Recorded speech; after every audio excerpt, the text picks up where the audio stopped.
Welcome to the Tech Panel. 1, 2, 3, 4. The podcast where tech minds meet. Oh hey, before we get started today, don't forget to subscribe and ring that bell. I'm Arvin. And I'm Sarah Bowers, and each episode we sit down with people turning bold ideas into real-world impact. Today we're joined by Lucas Meadowcroft, a calculated risk taker, innovation consultant, and the founder of Crofti and Tribu. With nearly 2 decades in tech, Lucas helps businesses simplify operations, embrace automation, and solve real-world problems with smart, practical innovation that is proven to help the bottom line. We'll explore the biggest innovation mistakes startups make, why his AI-powered IT support startup Tribu was 6 years too early, and how he now helps others avoid these same traps. Lucas, thank you for joining us on the podcast today. Thanks for having me, guys. Really looking forward to this one. For those who are not familiar with what it is that you do, you're an innovation consultant. So tell us about that role, what that is, and how your journey started. Yeah, well, I guess I'll tell you about what it is today. So we're really focusing on artificial intelligence automation. How can we bring the latest and greatest technology into organizations and to streamline their processes? How we started, well, I guess how we got here. So 20 years in tech, a lot of those years in the managed service provider industry, which is the MSP, layman terms, the IT support industry, and listening to customers is essentially how we got here. What I mean by listening to customers is as you're solving their IT support issues, you dive into what do they really want from a tech partner. And what we realized over 15, 20 years is they really want that understanding of how tech can help their business. And so a bit of an evolution, but essentially, we now essentially helping businesses to embrace the latest and greatest technology and how to streamline their business. Who are some of the businesses that you're working with?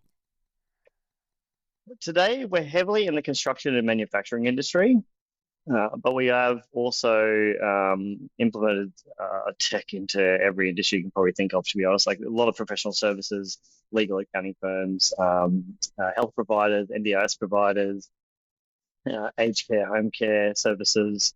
But yeah, for some reason, we're getting pulled into the direction of construction manufacturing. I think because these organizations or industries are somewhat chaotic and a bit left behind the scenes, and they just live and breathe their spreadsheets. They love spreadsheets. So we've really embraced the spreadsheet mindset to go all in on how we can help these organizations come into the 21st century. But we're also getting engaged from hey, we want to beat our competitors. We want to be better than our competitors. So how can we what's the edge can we take on to make that happen? Yeah. Can you give us any examples of like your most successful, I guess, innovation or something you've implemented in one of these organizations? Yeah, absolutely. Well, if I just pick up the construction industry in the last, say, 6 to 12 months, a lot of these, I call it construction services industry, right? So you got the builders, you got the architects, you go all the way down to the actual services being provided from the sparkies, the plumbers, the roofers. So like the construction services industry. And so massive pain point in this industry is estimating, quoting, the whole sales process. And so what you have to do is essentially have a lot of back and forths with the vendors or the contracts or the negotiation process. You have to capture a lot of data and a lot of detail. And you can't actually do the estimation or the quote until you capture all of that detail. And we've found that a lot of these companies are actually losing opportunities because they're not capturing that data fast enough, or they're not responding to the query quick enough. And so that means that particular vendor or contract goes somewhere else, right? So they lose that opportunity. And so we built an artificial intelligence machine learning bot to have that conversation. So we train the bot on the how the customer speaks, the language they use, the construction language. So it's not a generic off-the-shelf type of bot. So it's very much trained on their data. And then it has like 15 touch point questions on, do you need site access? Do you need permits? When are you allowed to come to site? When do you want to start that particular job? And so you have to ask a lot of these back and forth questions to really understand I guess to be able to put the estimation of the quote together, you got to understand what's actually required. And so a lot of data gathering. So it's a lot of wasted time, a lot of manual handling, a lot of phone calls, text messages, emails. And so we automated that entire process. I've got heaps of case studies like that, but that's like one core example. It just streamlines that whole gathering data information process all the way through to estimation. We then notify the estimator, hey, this estimation's now been created in your system. Go and review it before you hit send. And that obviously then just, improves efficiency, it frees up workload, helps the bottom line in terms of, staffing and all that sort of thing. That sounds. Oh, absolutely. They get massive ROI immediately. Like one client got a $300,000 ROI within a few months. Another client got about an $800,000 ROI within a few months. Great. Massive efficiency gain, opportunity gain. You're winning deals faster. You're beating your competition. Your staff are not needing to be involved in that manual handling collection process. It's just win-win-win. I have so many questions I want to ask you about the technology, the type of impact you're having on businesses, but maybe what we could do, if you're okay, let's take a step back and learn a bit about you as an individual. We learned that you're a bit of a calculated risk taker. Where does that mindset come from? And was that something that you learned or something that you taught yourself over time, or is it natural to you? Walk me a bit through how you got to be the person that you are today.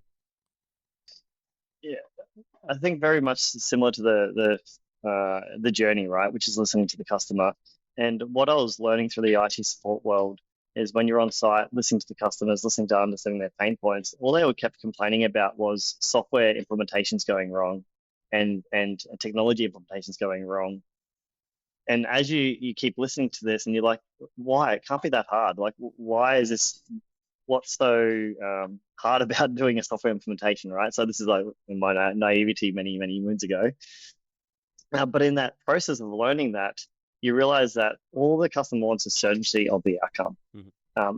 Of course, everyone says they want it tomorrow. If you come up with a great idea and it's going to save you, thousands of dollars, if not hundreds of thousands of dollars, of course you want it tomorrow.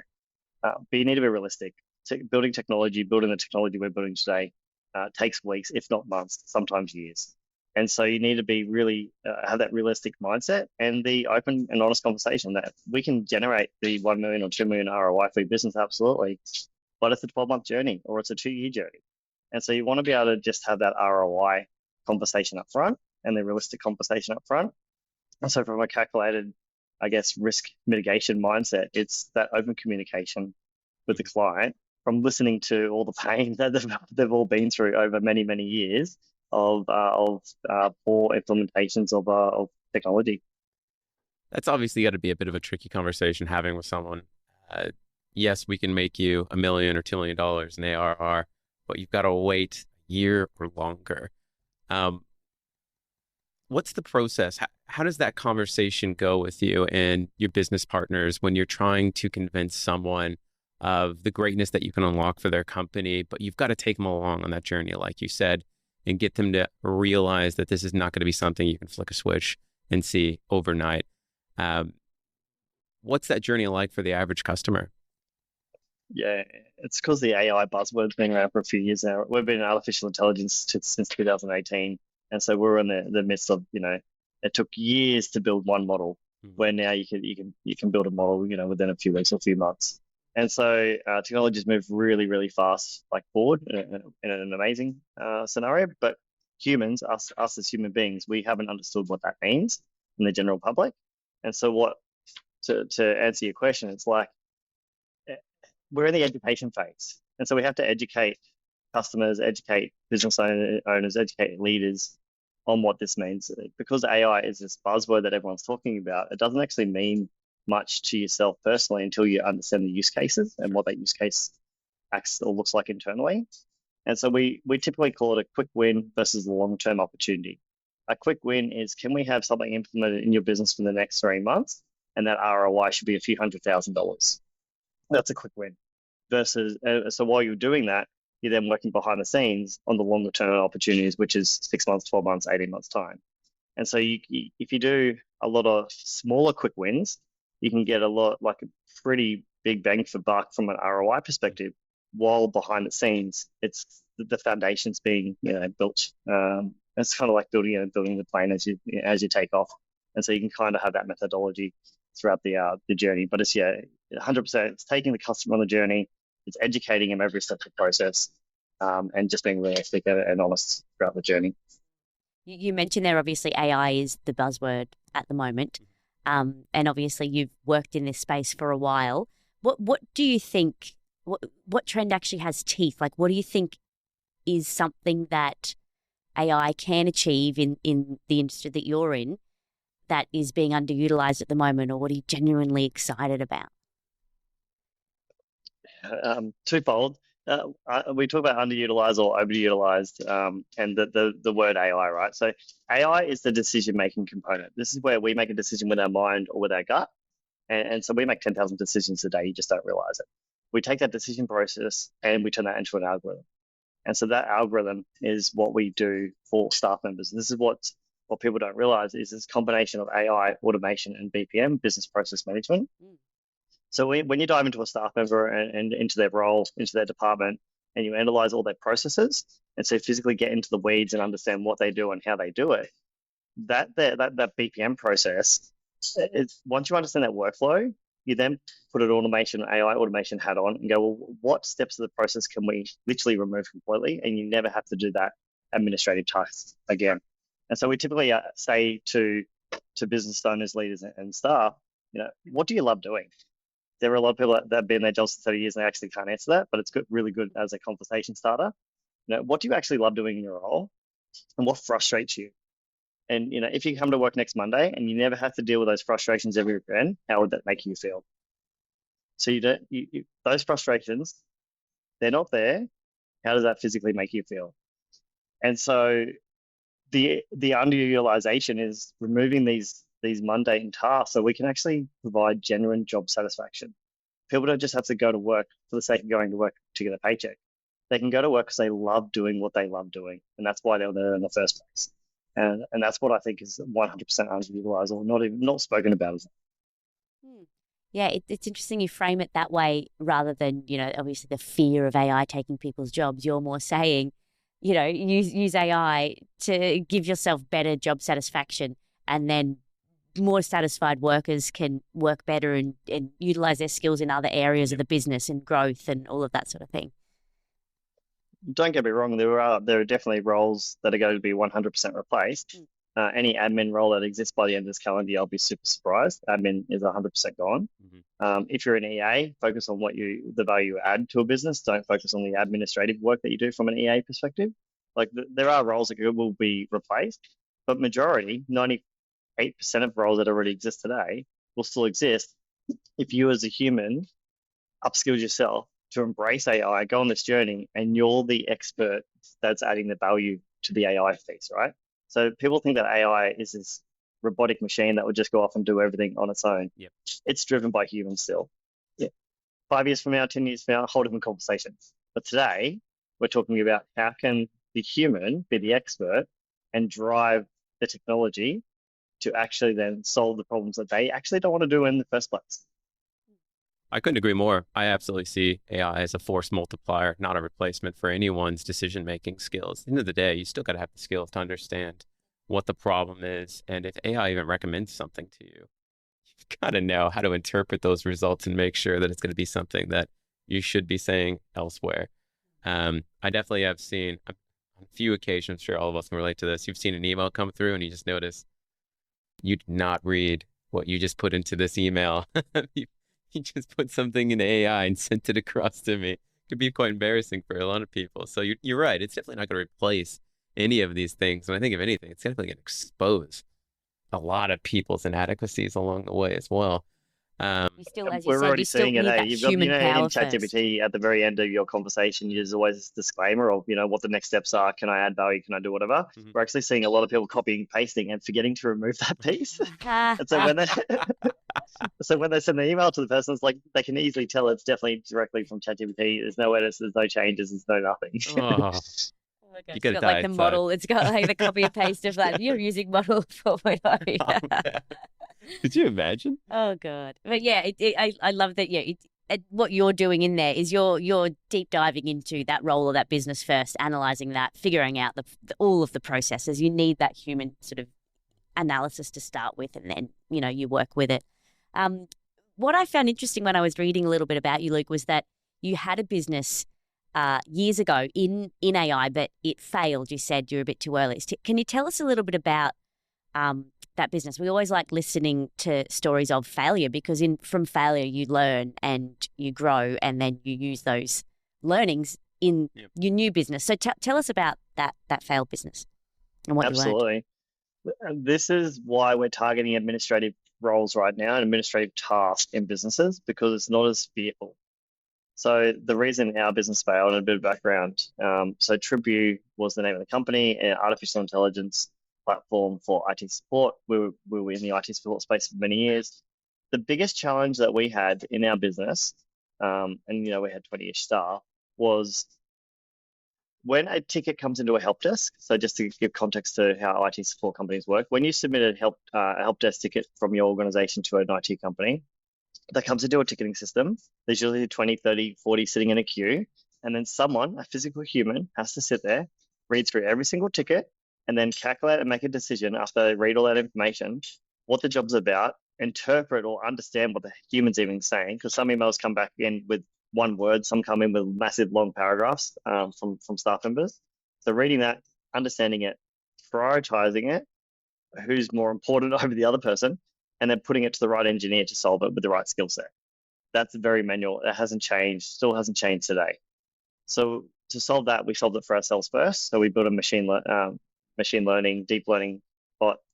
This is what, back in 2018. We got PhD and AI researchers to help us build this machine learning bot. This is way before ChatGPT, so we didn't even have access to large language models. And we needed to use like 50,000 lines of data on a spreadsheet to actually create this. And so we're able to automate that process. And so when a ticket comes into the help desk, it analyzes all the tickets, analyzes all the information within those tickets, categorizes all that data, and then prioritizes it to the right engineer. So the physical human in our team didn't have to do that. What my business partner was doing at the time was every morning exporting out of the ticketing system into a spreadsheet.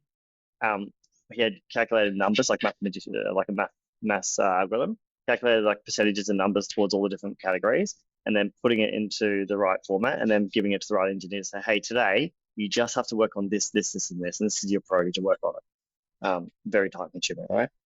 So that's what we solved. We then turned that into a product. We went to the US, we raised funds. We spent about $3.5 million building this model, building into a business, building into a product, and then we had clients from all over, from 19 different countries. And the clients were MSPs, IT support companies, from 5, 10 staff members businesses all the way through to 5,000 staff member companies. Now, the issue, or the biggest pain that we found throughout that journey, was trying to sell this to IT companies, IT engineers, service desk delivery people, and the pushback that we got was control. These tech guys love to control the narrative, love to know exactly what's happening at any point in time, and being able to put their fingerprint on the entire process. And AI essentially was replacing that entire process, right? So we had the early adopters of our platform. We could never get past the early adopters. The early adopters being, we had a handful of these companies all around the world using our platform, and they loved it. And the thing I loved about the model, not the AI, the actual business model, was it's software as a service, right? And so we had a client sign up, and then we didn't even talk to them for 3 years. And every single month we'd get income from our software, and they loved it, and they kept wanting to embrace and all the new features we would release every month or every quarter. But there was no problems, there was no issues. It solved their problem. They never hired a service delivery manager again. One of our clients replaced 6 service delivery managers in their team with our software. So it added a lot of value to a small handful of customers, but we could never get to the masses. Right. And the reason being, in our understanding, was because 1, they love to control. 2, what we learned throughout the journey is MSPs love to buy and sell a product. What I mean by that is buy a license for, say, Microsoft, or buy a license for a antivirus and resell that to a client. and make margin in the middle. So it's very much that buy resell type of model. That's their model.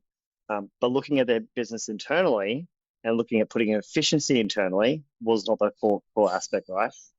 And so even MSPs that we're working with today, they're not even embracing AI. They're not embracing AI automation or not even embracing innovation for their customers. What they're doing is they're passing the referrals to us, their own clients, and we're going in and helping their clients because the MSP model is very in this box.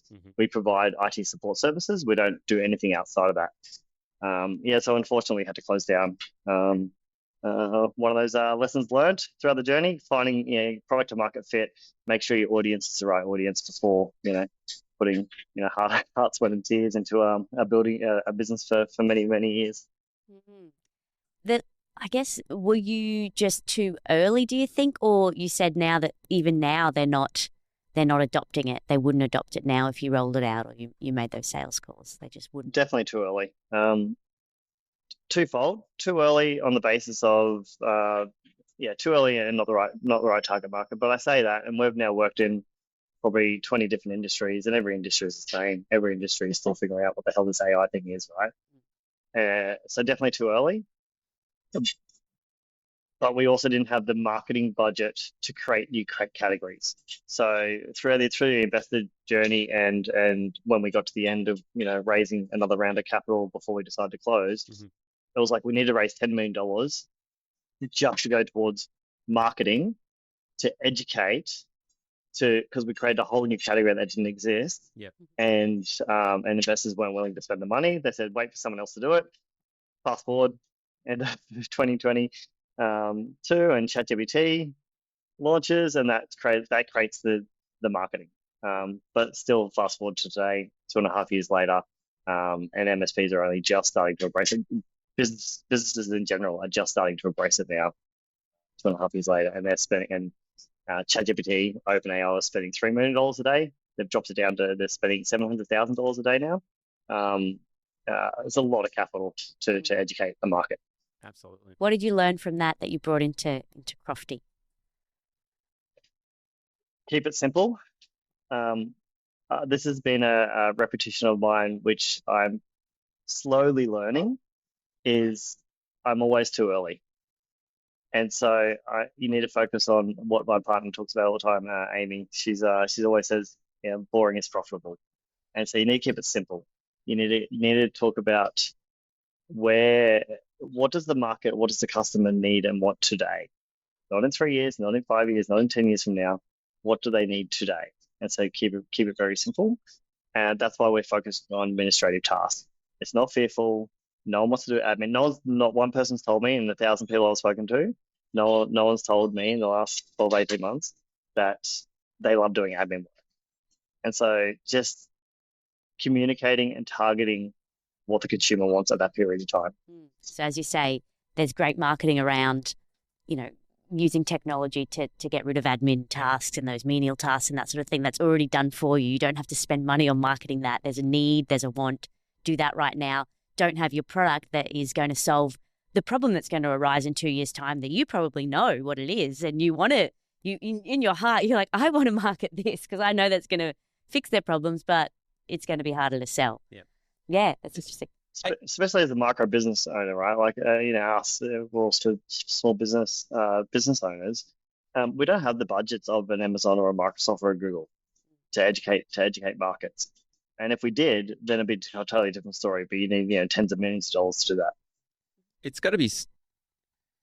I think some people are going to hear the advice that you just gave, that your business partner shared with you. Don't think about what you can sell in a year, 2 years, 3 years. Think about what you can sell right now. I feel like that goes in the face of so many historical tech developers who are always saying, forget whatever's in front of you right this second. You've got to anticipate what the market's going to want next year or the year after.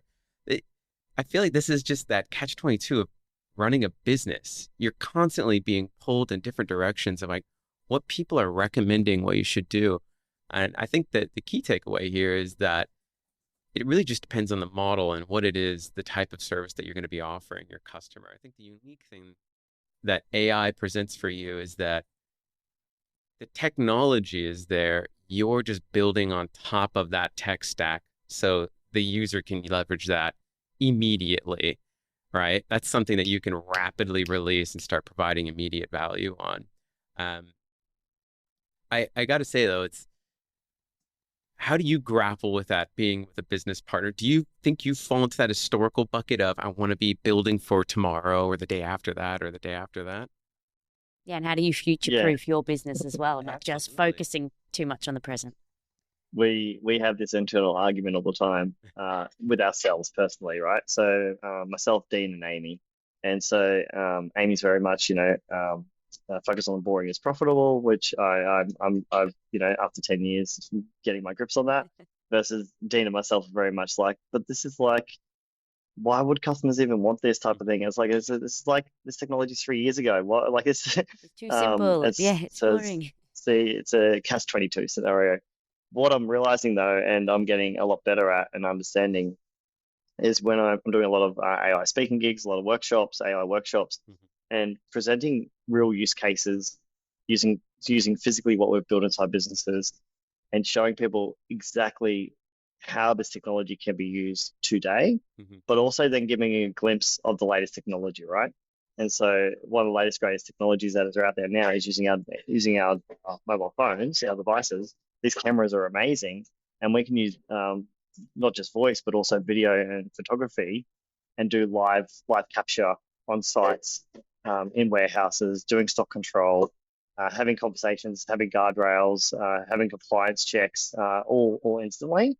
And so that's, even though that technology is only new-ish, that blows people's minds. So you kind of just go, well, what is possible in 6 or 12 months or 18 months from now, to get their minds thinking, but then also, okay, this is actually what you can do today.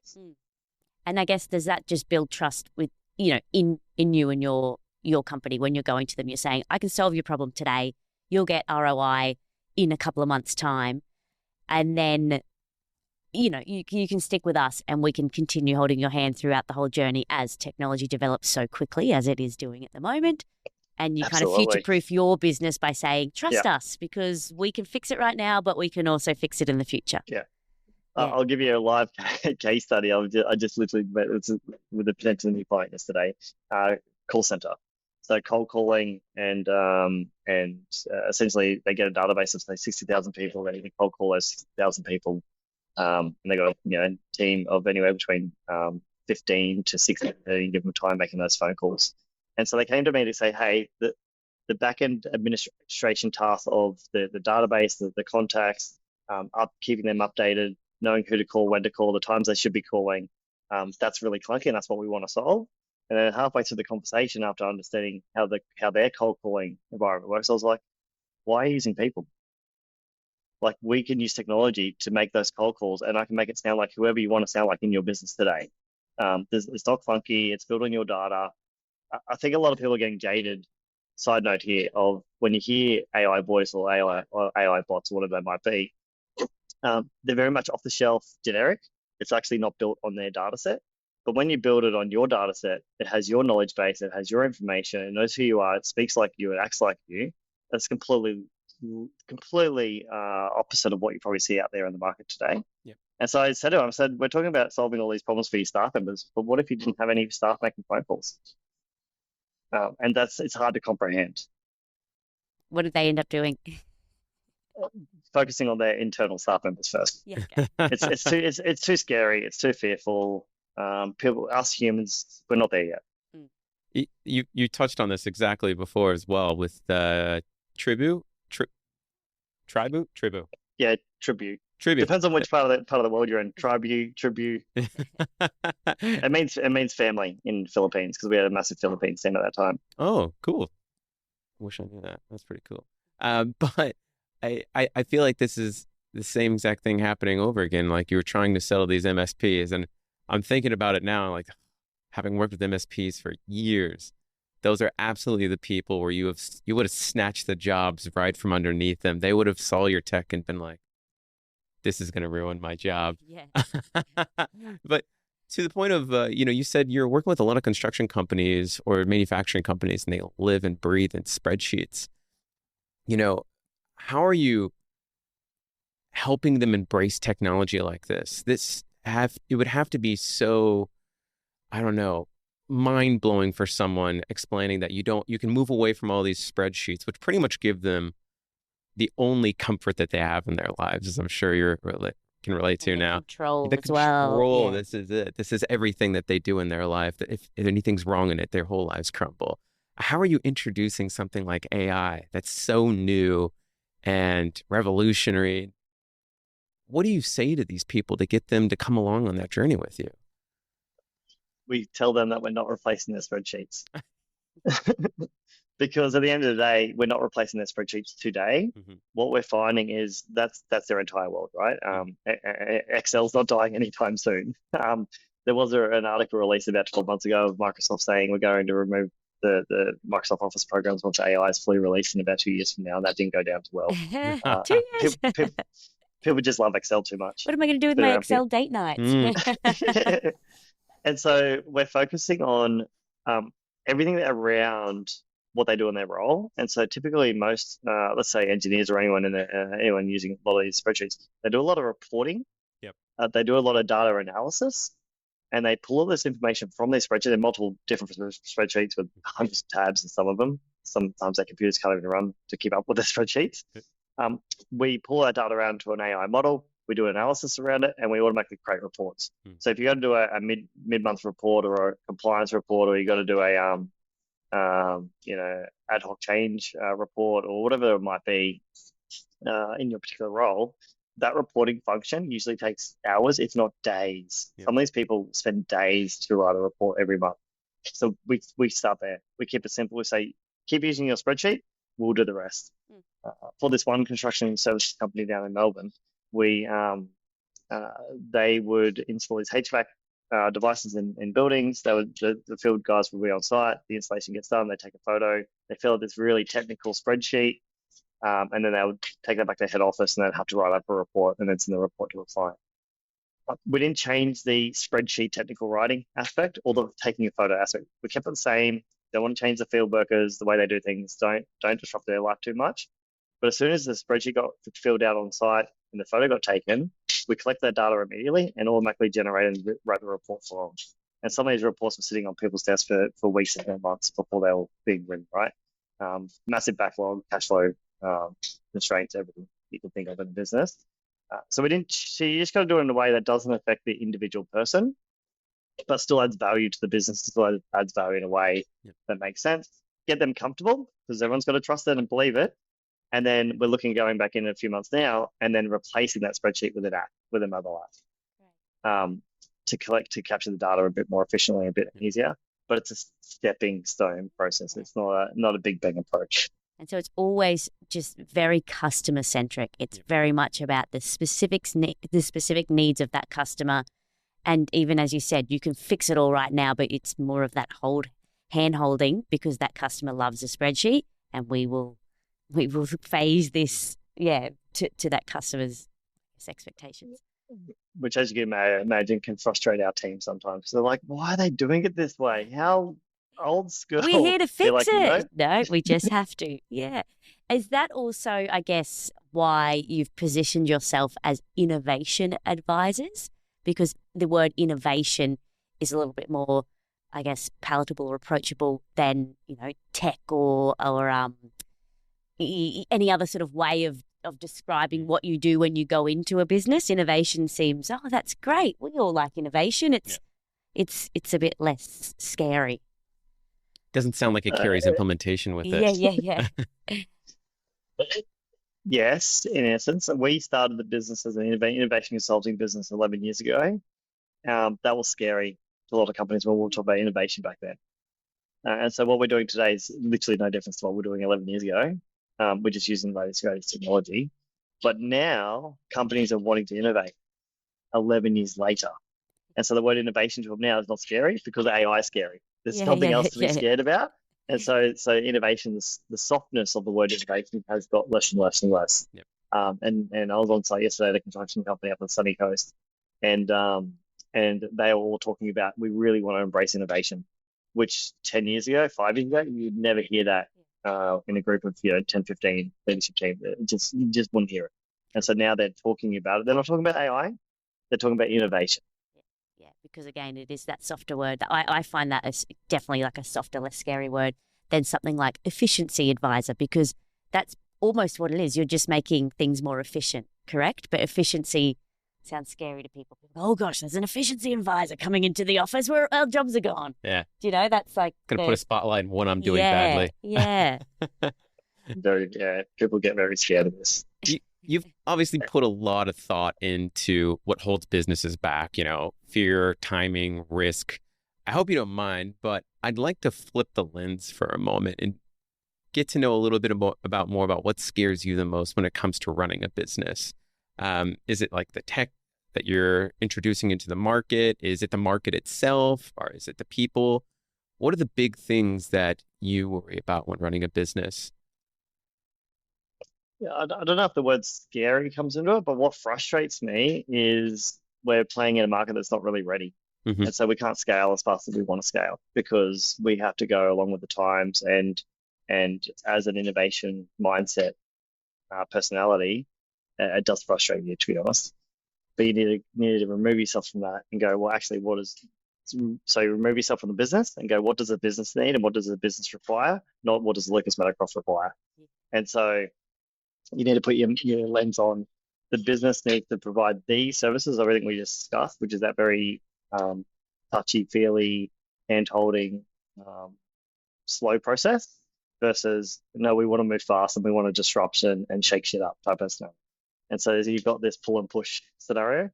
From a business perspective, what's tough, and I don't know if you guys saw this, but like leading up to the election, in Australia, it was very tough. Everyone put a hold on every bit of innovation spending you could imagine. We dropped 90% revenue in that 3-month period leading up to election, and then you had to use all your funds to keep your staff employed because you don't want to let your staff go, right? Yep. So that was very tough, and so we're coming out of the back of that now, and everyone's wanting to spend again. I don't get this. It happens every 4 years or 3 years.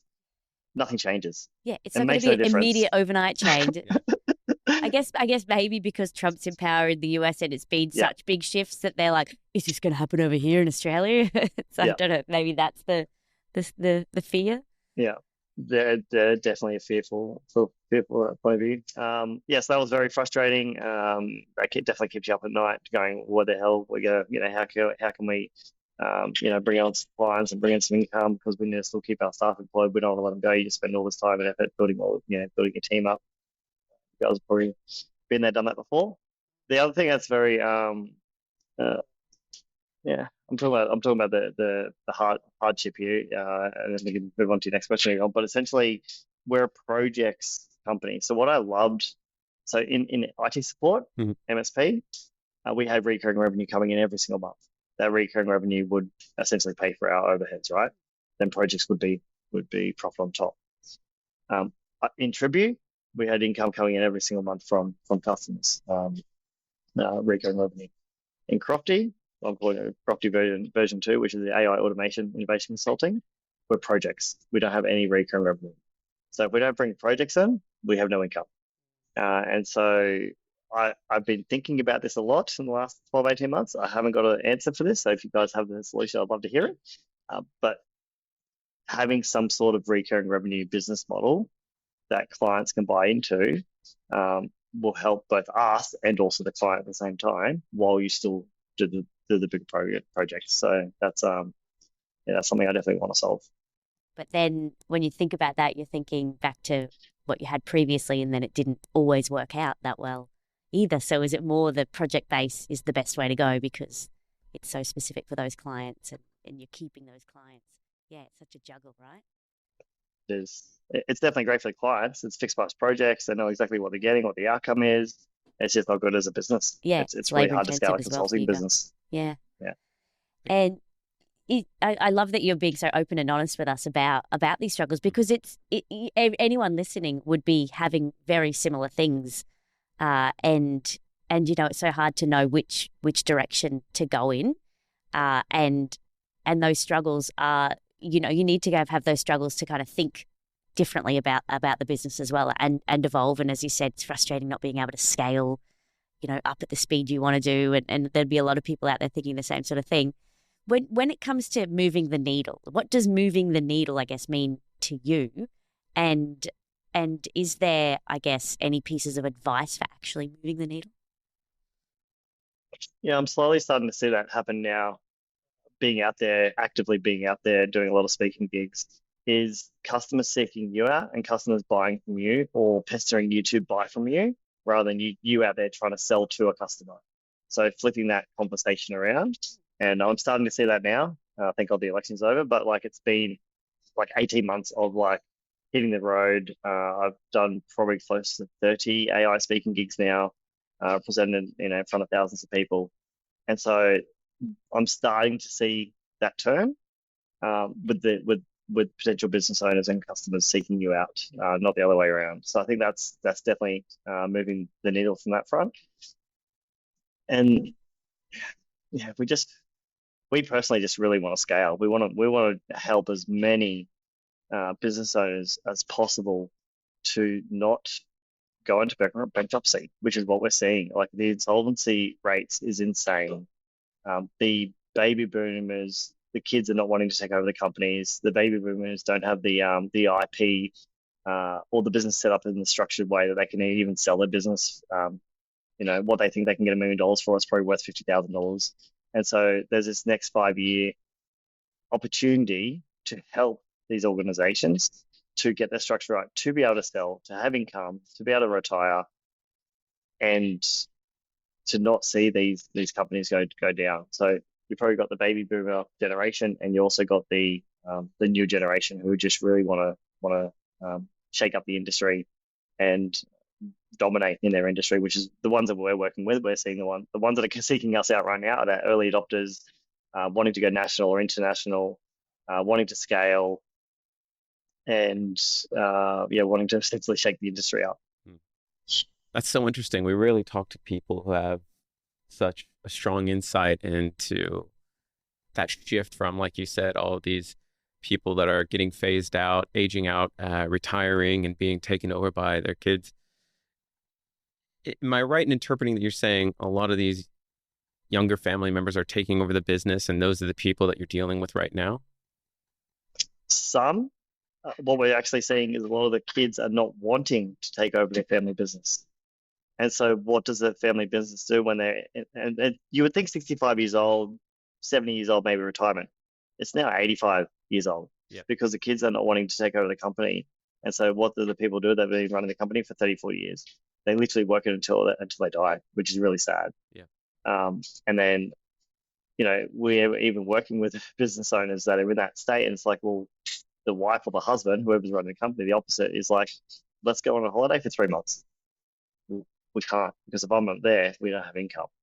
And so to me, that's the massive problem we have here in Australia. Mm-hmm. And so what happens, and what we're starting to hear is the younger generation are not wanting to invest in Australia. They're wanting to invest overseas. They're wanting to start businesses in the Asian market or the US market or the European market.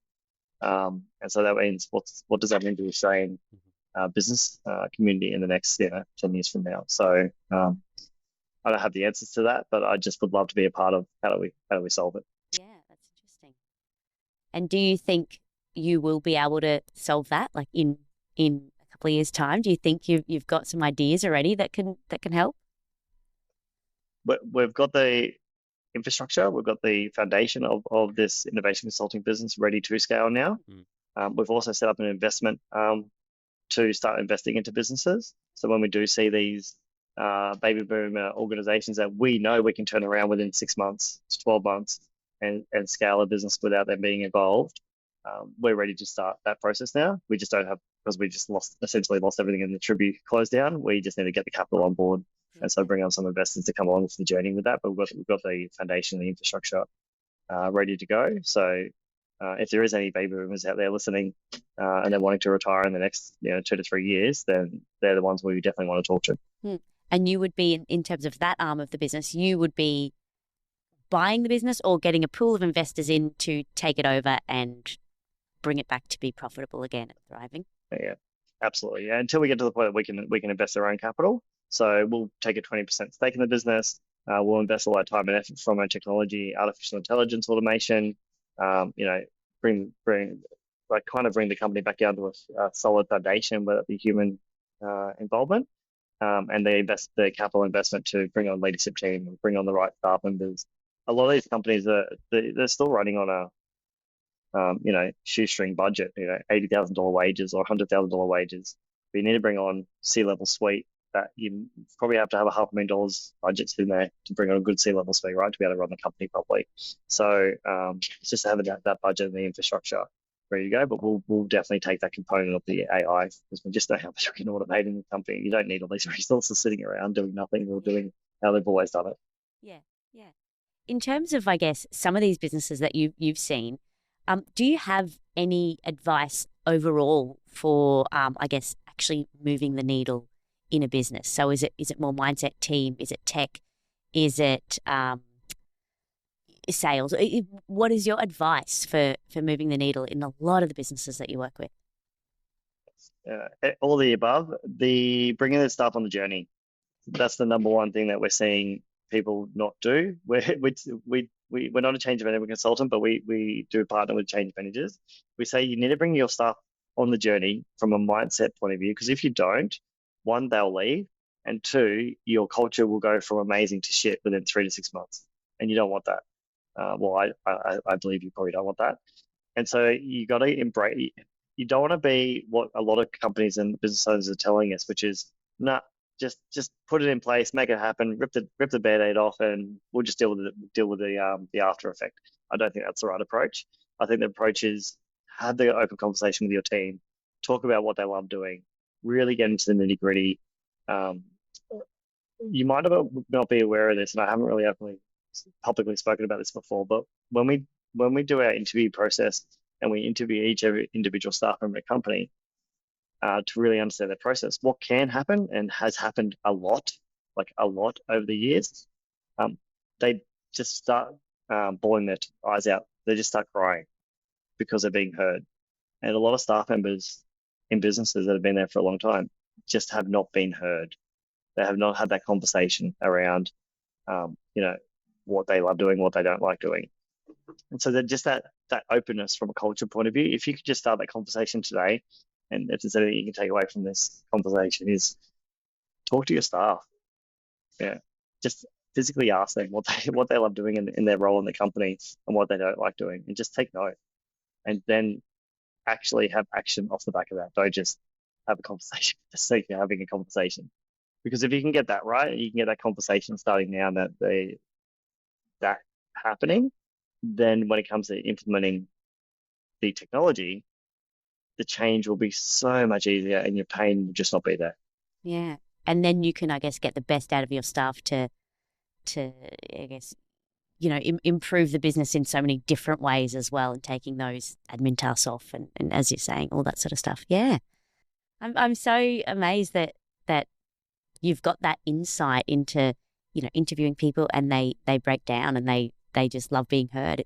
It blows my mind that no one would have been speaking to them earlier. Like where's their manager or the manager's manager or anyone there just actually talking to them about their role and what it is that they love and what they don't love. Yep.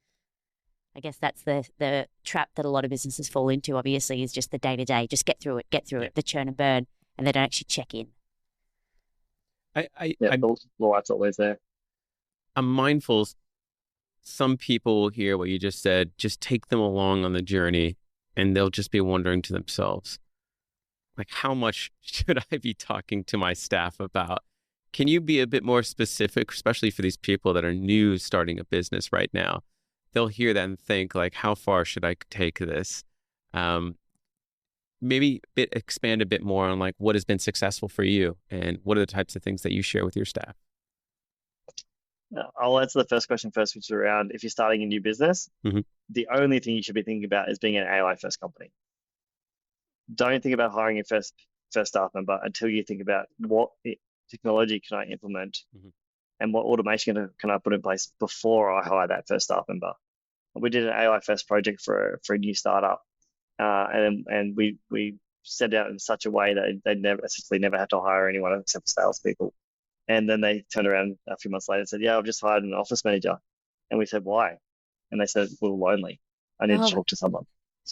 And so from a new business perspective, think differently. Don't do what's always been done. Really focus on leveraging technology to do as much as you possibly can before hiring that person. That is that's great advice. I definitely would take You it. never hear that advice though. That's great advice. Yeah. Do you want to double click on that before I talk about the next point? That was great. I've got you pondering now. The second part of it is like, how do you how do you bring your team along the journey, and how do you have this open conversation? It's got to be from top down. It's got to be from a leadership perspective. It's got to be from wanting to change you personally. So what we see a lot, and you might find this funny, we get engaged to roll out technology into a business, roll out artificial intelligence automation, and then the director or the owner or the C-level ops goes, as long as it doesn't affect me, you can do whatever you want. I don't want to change what I do. I don't want to change the way I do things, just as long as it doesn't affect me. And they're the projects that don't go well, because if the leadership is not on board to actually embrace the change themselves personally, then why would the staff members want to embrace that change? It's a roll-on effect. It's just culture in general. Mhm. Sorry, I'm just processing that information there. The C-level suite people that don't embrace the change that they're asking their staff to undertake are where you see the highest failure rate in projects being run across a business. 100%. Interesting. Well, it makes sense. Yeah, it does. Fruit rots from the top, right? Yeah. Whatever they say, they have to be embracing it. They have to actually, and they have to use the product. They have to use what it is that you're, I guess, bringing in. Like, even if it's just admin based and they don't do admin, they've got an EA, they need to see how it's working. I think that's important for C-suite and managers to actually use what it is that is coming in. Do you think, is that also important there? Absolutely, yes. Yeah. And that's the whole embracing that change mindset conversation. This is not a technology conversation now. This is a change mindset conversation. And humans are not ready to change. So technology has moved forward tens of years in the last 12 months. Us humans have moved forward 1 year.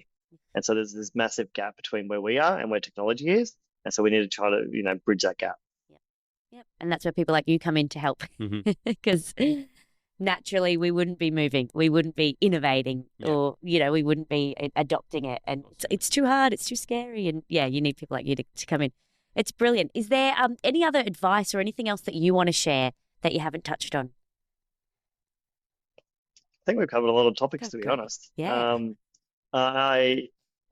We just love helping at the end of the day. And so if any of the listeners out there are wanting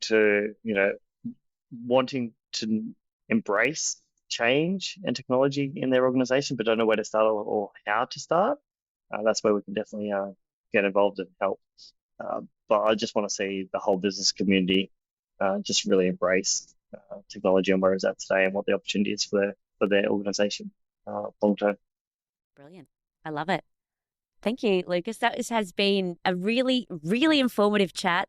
I've loved just hearing all of your advice, where you've come from. I love how open you've been as well about, some of the mistakes or the failures you've made in the past, and also the things that you're struggling with at the moment in growing your own business. I mean, it's such a tricky role for you. Your day-to-day is growing other people's businesses. And then you have to still then take that time to look back and work on your own. That is, I don't know how you do that. I think that's incredible, because I don't know what you would prioritize and where you'd go, especially if you've got that, which I can tell you've got that passion and that drive to help and to actually make a difference. So it's been a really wonderful chat today. Yeah, I appreciate that. And I think we don't reflect enough, right? And we don't reflect on where we've come from, how we've got to where we are, and where we're going. And I don't think customers understand that either. And when customers hire a consultant, I don't think they realize that they're hiring someone from a business, and they still need to run a business. And very similar to them, they're running a business as well. And I think that gets forgotten in this space a lot. Yeah.